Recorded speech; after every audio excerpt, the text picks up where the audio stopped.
Anda masih bersama kami di Political Show dan kita akan langsung sapa dari Senat Mahasiswa FISIP Universitas Mustopo. Langsung teman-teman siapa yang mau bertanya duluan? Haris dan Tia siapa duluan? Haris dulu Mbak. Oke silakan. Ya, selamat malam Mbak Rifana dan Bapak-Bapak narasumber malam ini. Langsung aja. Bila kita melihat persoalan ini dari kacamata hukum, tidak ada regulasi yang mengatur penundaan pemilu dalam konstitusi ataupun Undang-Undang Dasar 1945.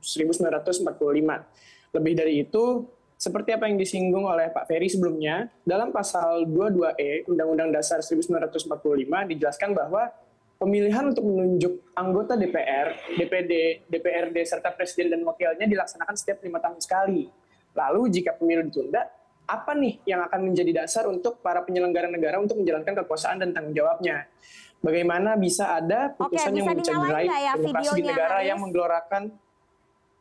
Oke, bisa dinyalakan dulu, ya. Kita tadi nggak lihat nih yang mana. Silakan. Maaf Mbak, sorry, error tadi. Iya, jadi seperti tadi yang disinggung oleh Pak Ferry gitu ya. Dalam pasal nomor 22E Undang-Undang Dasar 1945 itu dijelaskan bahwa pemilihan-pemilihan dari anggota DPR, DPRD, DPD dan juga Presiden dan Wakilnya itu dilakukan selama 5 tahun sekali. Nah, bagaimana bisa ada putusan yang akhirnya mencederai demokrasi di negara yang menggelorakan demokrasi sebagai bentuk pemerintahannya gitu. Terima kasih Mbak. Pertanyaannya apa? Bagaimana bisa ada putusan yang mencederai demokrasi di negara yang bentuknya demokrasi? Ya, silakan Tia.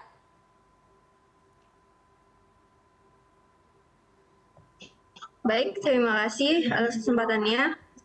Jadi saya ingin bertanya, Partai Prima kan mengambil jalur hukum dalam persoalan ini. Nah, terlihat tuh bahwa terdapat beberapa langkah yang tidak sesuai dengan konstitusi. Apa jangan-jangan ini tuh merupakan permainan partai besar yang menggunakan partai kecil sebagai bahan uji? Nah, karena kan dalam pembela demokrasi itu konstitusi juga menjadi aspek yang diprioritaskan. Oke, pertanyaan bagus sekali. Saya langsung mau kasih kesempatan untuk Gus Jabo. Apakah Partai Prima sebagai partai kecil digunakan oleh partai besar untuk melakukan penundaan pemilu itu tadi? Saya koreksi ya, Prima bukan partai kecil Mbak. Kita partai baru karena kita belum pernah berkompetisi gitu loh. Sehingga definisi partai kecil salah itu gitu loh. Ya kan? Kita itu hanya melakukan upaya hukum. Ya kan? Supaya hak kita dipenuhi, keadilan kita terpenuhi. Sekarang saya mau katakan yang tadi pertanyaan pertama ya. Oke, kita taat konstitusi. Bahwa pemilu dilaksanakan 5 tahun sekali. Tapi kalau proses pemilu yang diselenggarakan oleh penyelenggara pemilu tidak jujur dan adil, gitu loh, itu berbahaya nggak? Faktanya apa sekarang ini? Bagaimana banyaknya kasus di DKPP yang sedang disidangkan? Gitu loh. Yang melaporkan siapa? KPU daerah melaporkan komisionernya. Gitu loh, karena mereka dipaksa untuk meloloskan partai-partai politik yang sebetulnya tidak lolos. Ini ada fakta yang kita semua tidak bisa memungkiri gitu loh.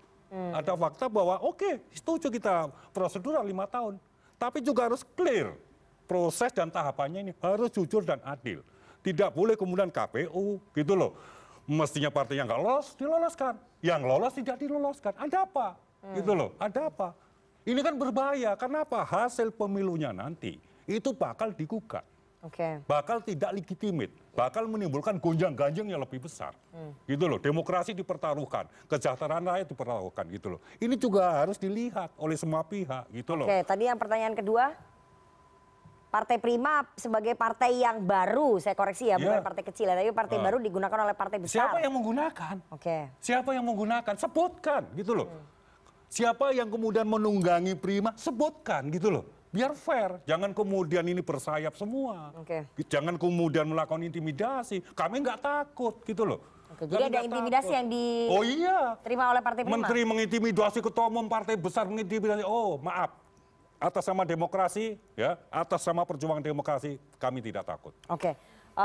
Istana, Valdo, apakah kemudian Presiden tidak tergugah ya untuk melakukan political will menertibkan ataupun menegakkan aturan pernyataan bahwa tidak boleh ada lagi yang melakukan operasi penundaan pemilu. Semuanya harus berjalan sesuai dengan konstitusi.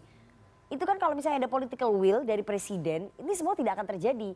Wacana penundaan pemilu, perpanjangan masa jabatan itu nggak akan timbul tenggelam seperti ini. Ya Mbak Rifana, berkali-kali lagi saya harus sampaikan, negara ini ada sistemnya. Ya prosesnya ada juga.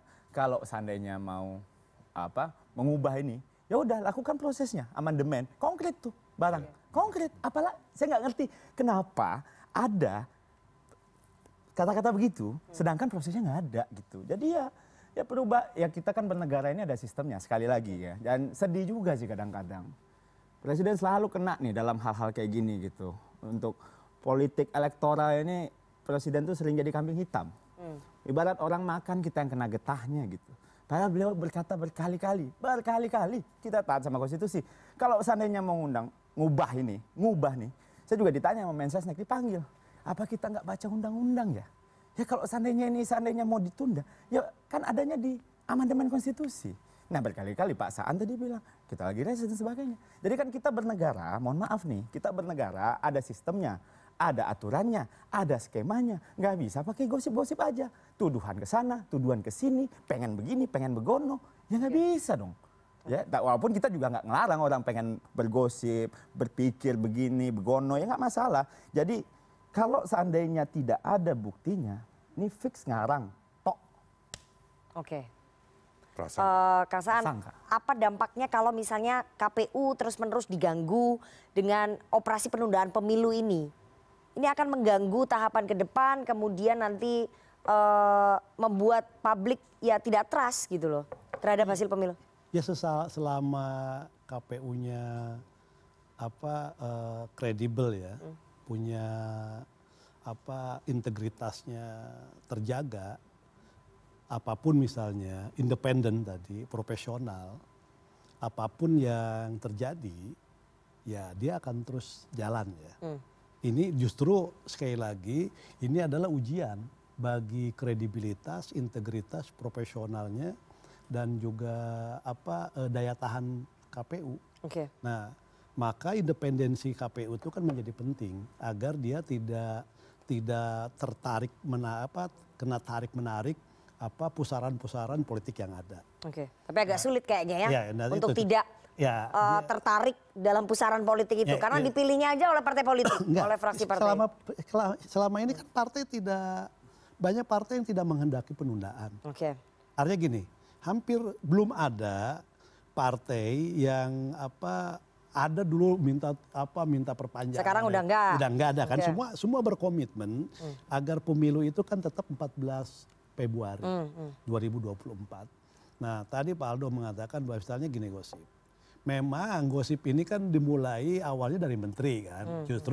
Justru kenapa menjadi ini karena menteri yang ngomong, yang bicara kan gitu loh.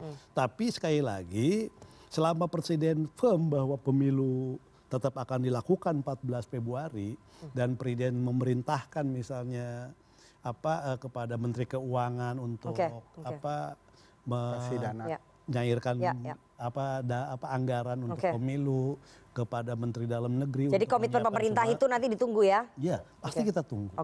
Terakhir Daveri, menurut Anda operasi untuk menunda pemilu ini akan timbul lagi atau tenggelam lagi terus tidak akan pernah padam? Ya saya merasakan itu dan punya banyak bukti soal itu. Saya mengapresiasi Valdo yang selalu memputihkan kambing presiden ya. Yang sebelumnya Valdo di 2009 paling rajin mengkambing hitamkan pemerintah. Oh itu kan udah selesai. Ya makanya sudah 2019, saya apresiasi dengan kemampuannya memutihkan. Tetapi argumentasi Valdo tidak diiringi data dan fakta. Begitu dengan rangkaian yang banyak, lalu menteri yang ngomong, ya ada Pak Bahlil. Ya, jadi waktu kita nggak banyak nih. Jadi gimana? Menurut Anda operasi itu akan timbul tenggelam terus? Saya yakin ini sedang testing the water ya. Mana? Ya, karena semua coba lihat ya, muncul, hilang, ditolak habis-habisan, kemudian hilang, lalu muncul lagi, ditolak habis-habisan, hilang lagi. muncul begitu terus dari fakta-fakta. Makanya omongan Valdo kan cuma bilang gosip, gosip. Itu memudahkan ya. Padahal presiden berubah-ubah juga, pelin-pelan juga. Ada bilang patuhi konstitusi, ini cerita-cerita menampar saya tiba-tiba hilang karena ditolak. Lalu muncul lagi. Biarkan orang bebas berdemokrasi. Ini kan juga demokrasi. Anda boleh bilang impeachment saya juga membiarkan orang yang kemudian bicara soal 3 periode. Ada nggak Bang buktinya gerakan di DPR simpel aja? Pak, Bapak harus belajar di MPR bukan di DPR. Iya, ada gerakannya ada. Ketua MPR yang bilang ada rencana usulan perubahan undang-undang dasar. Ada nggak ketua partai ngarahin ke ketua fraksi? Pak, MPR itu ada Pak, bukan ketua partai. Ya, ada MPR. Ya, kan, Undang-undang dasar mengatakan pasal 3 MPR yang berwenang. Juga, kan? Makanya omongan Anda tidak berdasar, tidak sesuai dengan fakta. Ini bisa dilihat. Oke, jadi menurut Ferry ini operasi ini akan timbul tenggelam, ini testing the water ya. Sampai dengan betul-betul pemilu bisa dilaksanakan dan itu tugas konstitusional kita untuk bersama-sama menjaganya agar Valdo dan bosnya tidak merusak konstitusi. Selagi nggak ada gerakan di DPR, berarti itu gosip aja. Oke, waktu yang akan membuktikan. Ya, itu aja caranya. Waktu yang akan menjawab juga. Karena ini ujian bagi demokrasi kita Republik Indonesia. Setelah ini bagaimana kemudian teman-teman dari Komika melihat putusan dari Pengadilan Negeri Jakarta Pusat bahwa ada operasi penundaan pemilu, bagaimana para milenial ini, anak-anak muda ini memberikan sentilan-sentilan terhadap operasi-operasi itu, tapi jangan kemana-mana, tetap bersama kami di Political Show.